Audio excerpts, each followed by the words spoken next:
All right, one question for each game. Miami is at Houston. So, Heath, who do you think steps up in the Dolphins passing game? Is it a wide receiver week? Is it a tight end week? What do you think? I think it's an everyone but Jalen Waddle week. I think it's a Jonnu week. It's an Achane week. It's a Tyreek week. There's always one guy that gets left out, and we are, I would say, unless Jamey has some more insight, pretty much guessing which guy it's going to be on a given week. I thought Jacob Gibbs' stats on Jalen Waddle against zone defense was enough to speculate that Waddle's the one that gets left out this week. There's one thing you're forgetting. Where's Jalen Waddle from? Oh, is it a homecoming game? Houston, Texas. So it's Tyreek that's getting left out. I think it's going to be a big game for all of them. He's played the Texans twice in his career.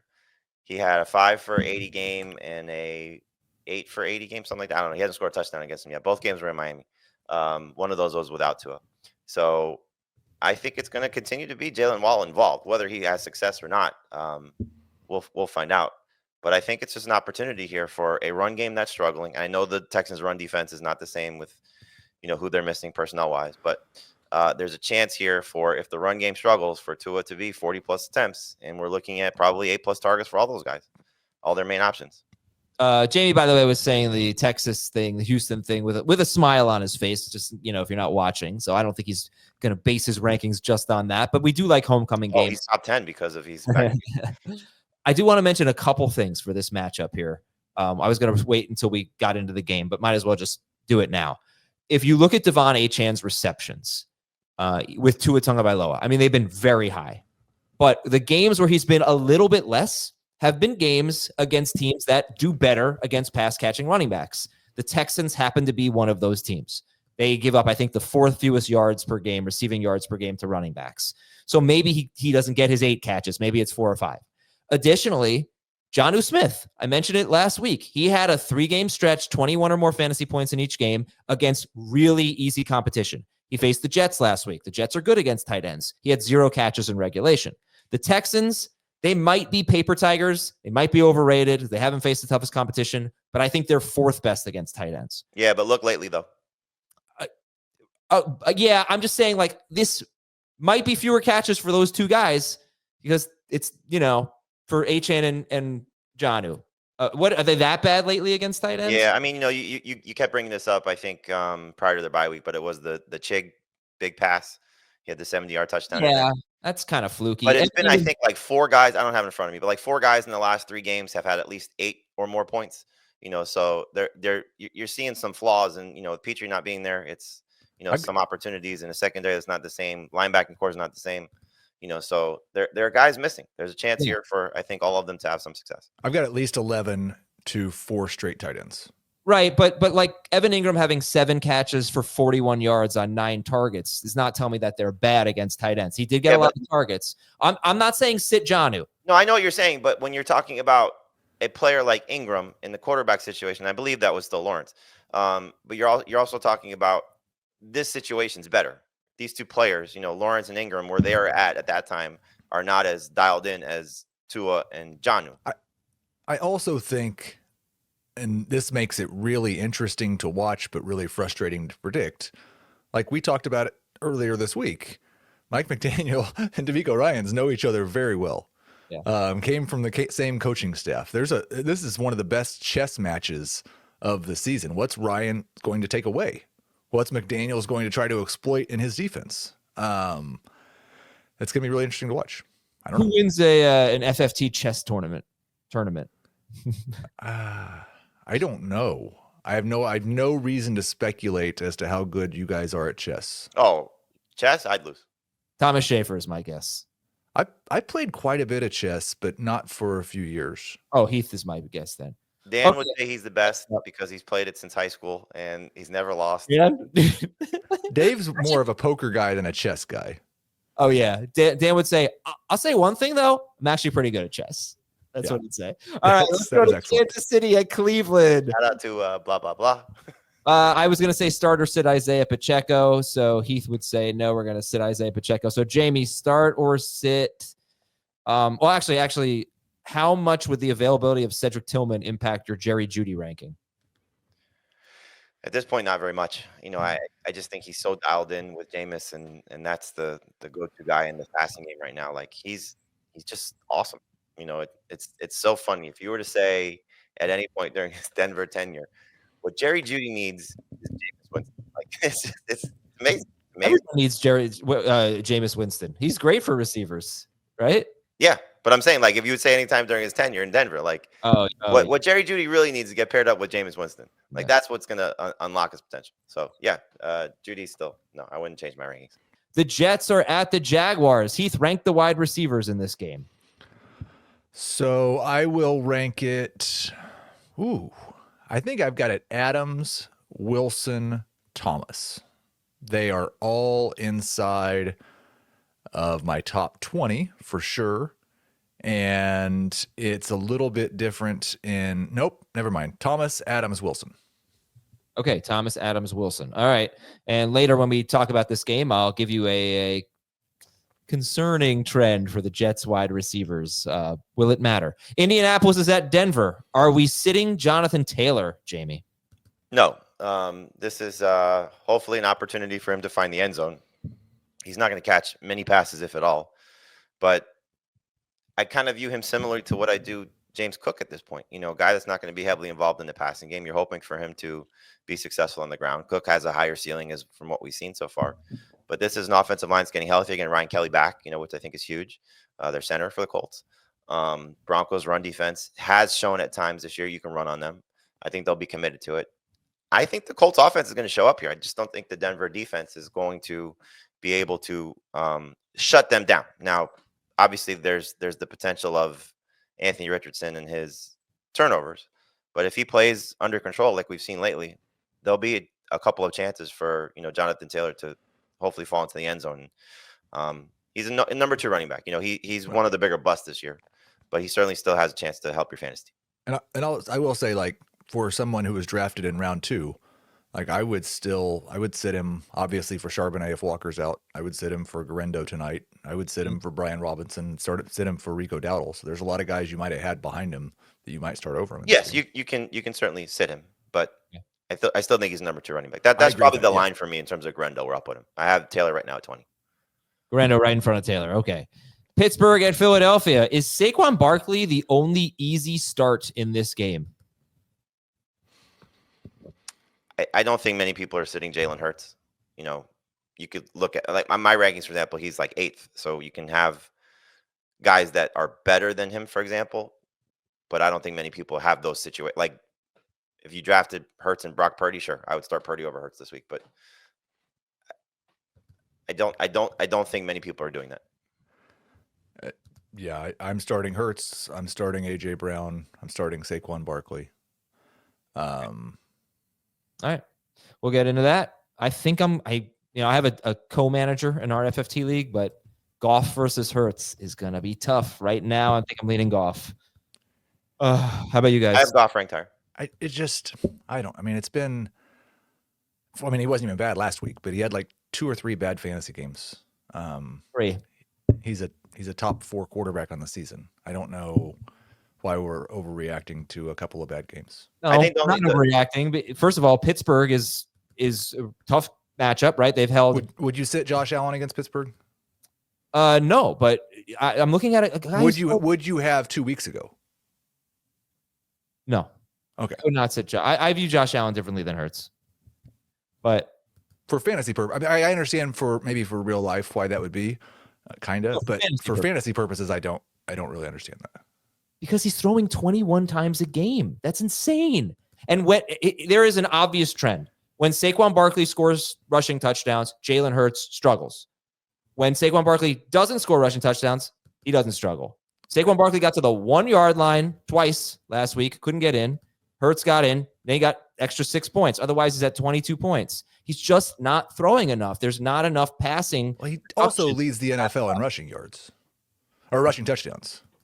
Yeah, you got to get that. But and he gets the carries from the 1-yard line, which is huge. But I don't know. I'm saying I hate him, but I'm looking at Goff in this matchup against Buffalo. Could be the highest scoring game of the week.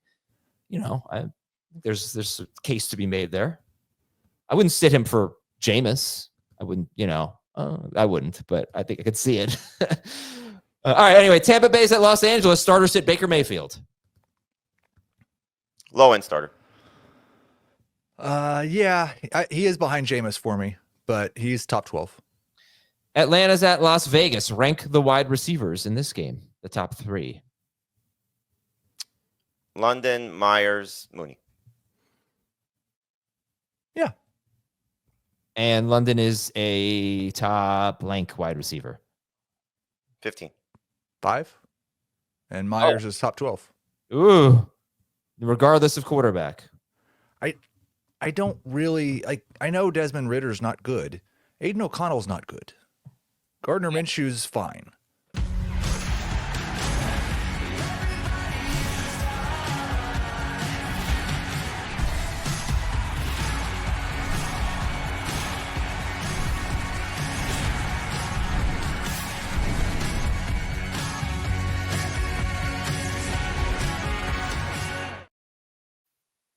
Okay, here we go. Buffalo at Detroit. Are there any, yes, I'm asking this, are there any must-start wide receivers in this game? Tim Patrick, Matt Collins. Yes, there are must-start wide receivers in this game. Okay, how many? There's 1 and potentially 2. Amon-Ra St. Brown is still a must-start wide receiver, and Khalil Shakir is a borderline must-start wide receiver. I would call Shakir a must-start. Yeah, do you think Shakir is better than the 12-ish points he usually gives you? I think that's where you start. And so, look, he's obviously better in PPR than the other formats because he doesn't score touchdowns consistently. And that's not necessarily a staple of what Josh Allen has been doing, is throwing touchdowns to his wide receivers consistently. So you do have Keon Coleman back. You're coming off a game where Amari Cooper had 14 targets, and this feels like this could be a similar type of back and forth type of game where Josh Allen's throwing a lot. So I think all the receivers are in play here with Kincaid back also. So, we haven't seen this for a long time, with everybody healthy, with a healthy Amari Cooper, knowing the system, this just hasn't been, okay, now you see what Buffalo has to offer rest of season. So I think Shakir is a number 2 wide receiver. I just wouldn't necessarily call him a must start. I mean, we had a conversation at the start of the show about maybe Jameson Williams over Shakir if you're looking for most upside. So Shakir is on the cusp of that. He's a must-start wide receiver in 3 receiver leagues.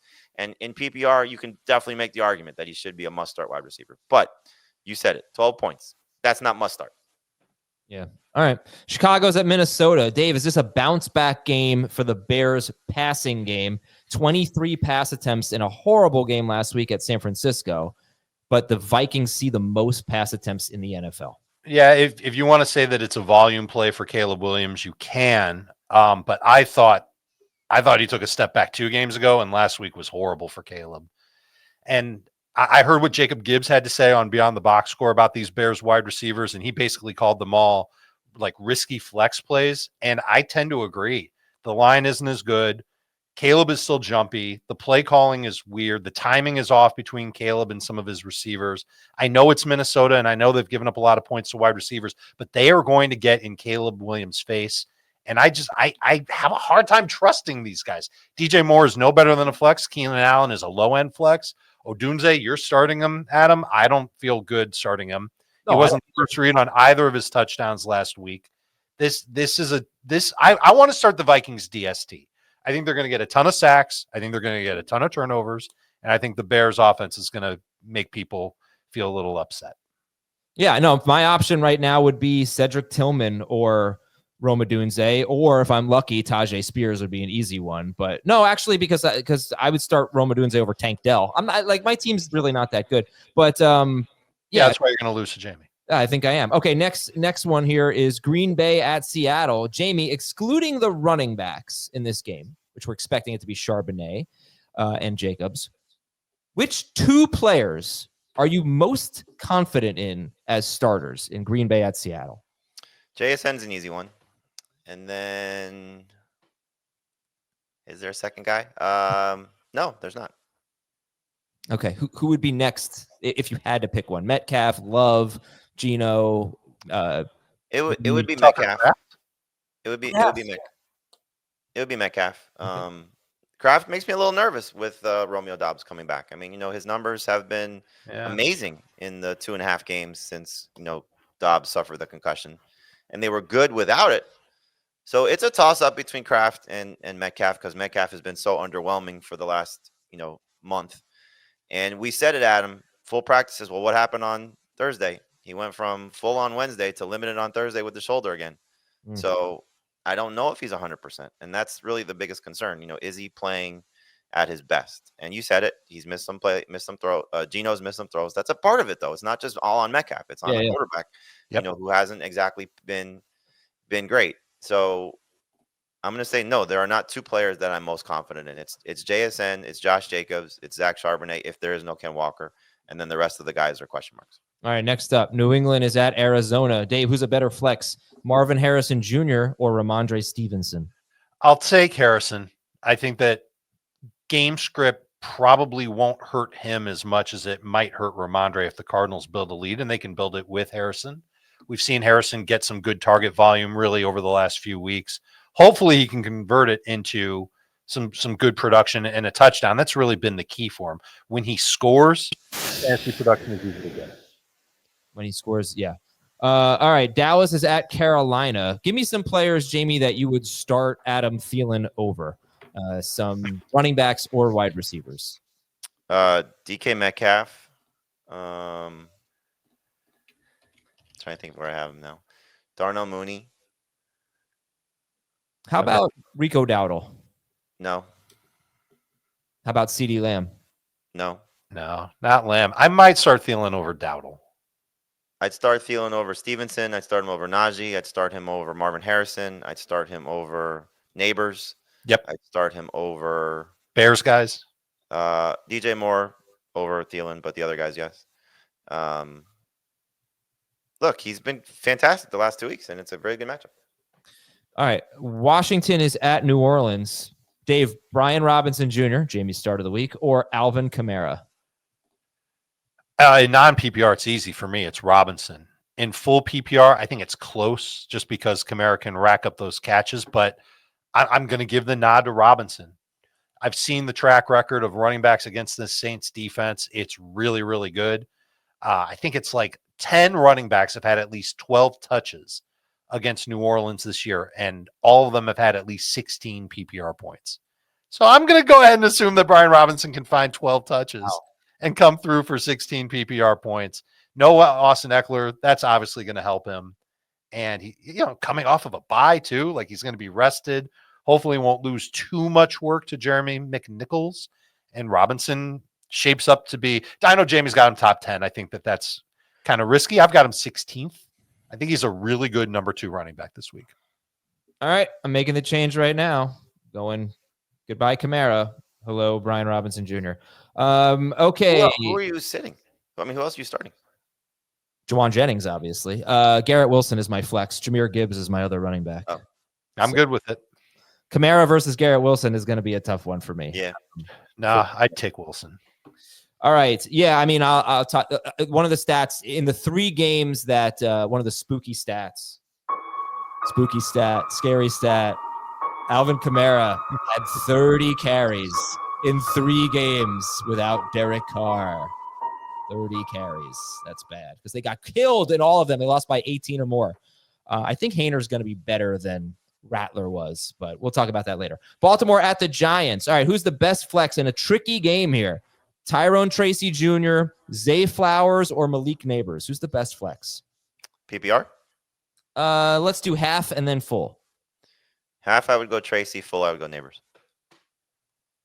I will go Neighbors in full.